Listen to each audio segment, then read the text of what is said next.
One of the most important things is for people to understand what's involved in our environment. You know, we go around destroying it without realizing what we're destroying. The number of plants that are disappearing is really quite frightening. We haven't yet discovered what they can do.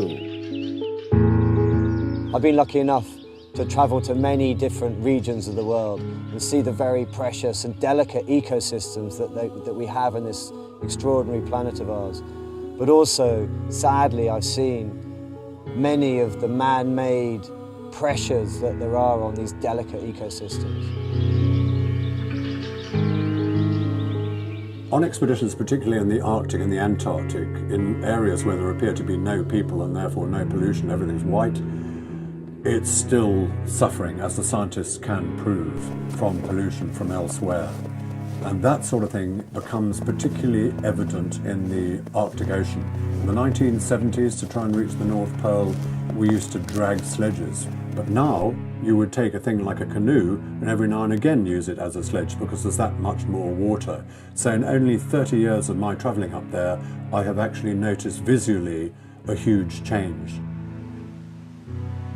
There's been a tendency for some time in human history for us to consider ourselves superior to nature being a commodity that we can use, when in actual fact many of the tribal communities around the world fully appreciate that we're actually part of nature, and we only ever have been part of nature, and there's a big ecosystem out there of which we're just a small part. And sadly, we're not looking at the planet as a one, we're all looking at it as our individual cultures and our individual identities, and there seems to be so much that it's us versus them, whereas in actual fact we are all the same. We've only ever been the same. We are only ever part of nature. We've only ever been part of nature, and we're not separate to it, and we've got to remember that. I mean, no question, 15 years ago you saw a lot of plastic floating around the oceans. It's very unpleasant, unsightly.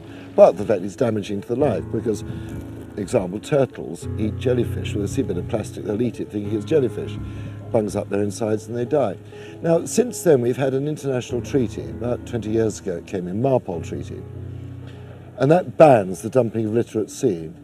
And my experience now, there is less plastic floating around, certainly in the Atlantic. It used to be around the Sargasso Sea where everything's sort of collected. That has got cleaner. And I use that as an example because it does show that where we humans do decide to do something about it, we can achieve.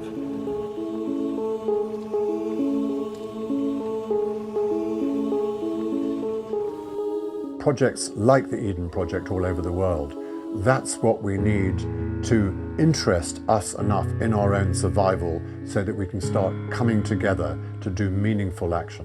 We've all got to work together to save this extraordinary planet of ours, while of course there's still time. You've got to show people what plants look like, what they do, how they behave, what environment they live in, what environment they need to sustain themselves. And that's what the Eden Project does. It's a wonderful example of showing people what the environment is about, not just in our country, but all over the world. So the Eden Project really is doing a fantastic educational job, and we need that. And frankly, the more the Eden Project expands, the way it has imaginatively expanded so far, the better, I think, for our society. I'd just like to make it mandatory that every school child had to visit.